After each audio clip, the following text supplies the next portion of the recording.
নামাজের মূল কায়েম হলো আনতা আবুদাল্লাহা কাআন্নাকা তারা, এমন ভাবে নামাজ পড়ো যেন আল্লাহরে দেখতেছো। সুবহানাল্লাহ।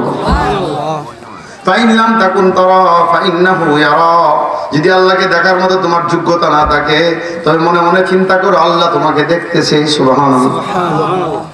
এই নামাজ কায়েম কেমনে হয় দেখেন, আল্লামা তারেক জামিল বর্তমানে আছে, উনি জীবিত, পৃথিবী বিখ্যাত আলেম বর্তমানে। উনি তাবলিগ জামাত নিয়ে ভেনিজুয়েলা গেছেন। কোন দেশে? ইউরোপের একটা দেশ হচ্ছে ভেনিজুয়েলা, ওইখানে তাবলিগ জামাত নিয়ে গেছেন। আমাদের দেশের তাবলিগ জামাত মুসলমানদেরকে নামাজের দাওয়াত দেয়, তাও হাত ধরলে পরে মনে হয় যে আজরাইলে ধরছে, ঠিক না ঠিক? আর বহির্বিশ্বে তাবলিগ জামাত যায় কাফেরকে মুসলমান বানানোর জন্য। তো তারেক জামিল বলে দীর্ঘ 15 দিন দাওয়াত দিতে দিতে 33 বছর বয়সে একটা খ্রিস্টান যুবককে মুসলমান বানাইছি। বলেন সুবহানাল্লাহ। মুসলমান বানানোর প্রথম কাজ কি? নামাজ। তারা নামাজ শিখাইছি। কি শিখাইছে? তারা নামাজ শিখাইছি। আর বলে দিছি নামাজে বান্দা আল্লাহর সঙ্গে কথা বলে। সুবহানাল্লাহ বলে।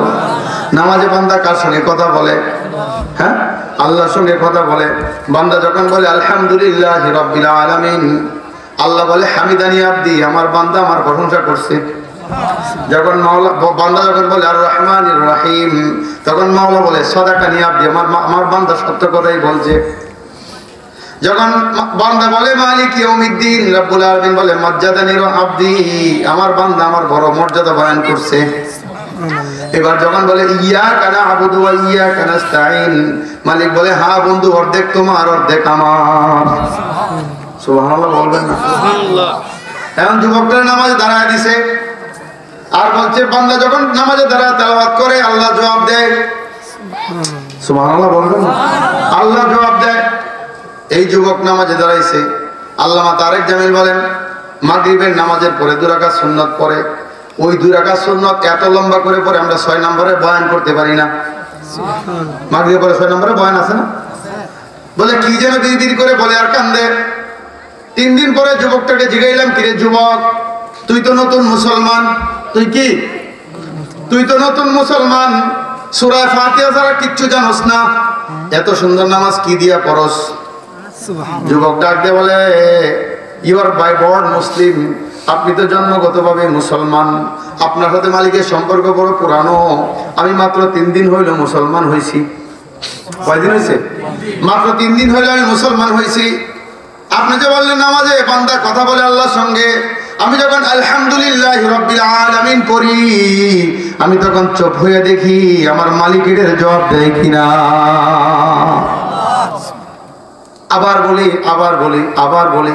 এবার যুবকে যুক্তি দেয়, বলে আমরা যখন ফোনে কথা বলি ওইদিকে যদি নেটওয়ার্কের ডিস্টার্ব থাকে আমরা হেলো হেলো বলি, কথা ছাড়ি না, ঠিক না ঠিক বলে না? বলে আপনি বলছেন আল্লাহর সঙ্গে নামাজের মধ্যে আমার কথা হবে, আমি তো আলহামদুলিল্লাহি রাব্বিল আলামিন বলে 1 বার 2 বার 3 বার 4 বার 5 বার বলে অপেক্ষা করে দেখি আমার মাওলা এটা জবাব দেয় কিনা। বলেন সুবহানাল্লাহ। এভাবে থাকতে থাকতে থাকতে থাকতে আবার বলি আবার বলি আবার বলি, হঠাৎ করে উপর থেকে আওয়াজ শুনি আমাকে বলতেছে কে রে আমার এত আদর করে ডাকো। এটা হলো নামাজ কায়েম। এটাকে বলা হয় কায়েম, যেন নামাজের মধ্যে মাওলার সঙ্গে বান্দার কানেকশন পয়দা হয়ে যায়। সুবহানাল্লাহ বলবেন।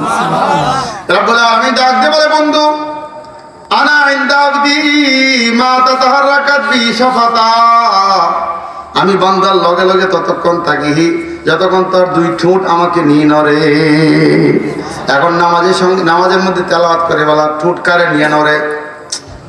কথা বলে না, আল্লাহকে নিয়ে নড়ে। আল্লাহ তো ওয়াদা করছেন আমি ততক্ষণ তোমার সাথে থাকি যতক্ষণ তোমার 2 ঠোঁট আমাকে নিয়ে নড়ে। বলেন সুবহানাল্লাহ। আনা জালিসুন মান যাকারানি, হাদিসে কুদসি বলছে রব্বুল আলামিন বলেন আনা জালিসুন মান যাকারানি, যখন কেউ আমার জিকির শুরু করে আমি তার লগে বসে যাই। বলেন সুবহানাল্লাহ। এখন আপনাদের দিলের মধ্যে জিকির আছে না এই মুহূর্তে? আল্লাহর কসম প্রত্যেকের সঙ্গে আল্লাহ বসা আছে।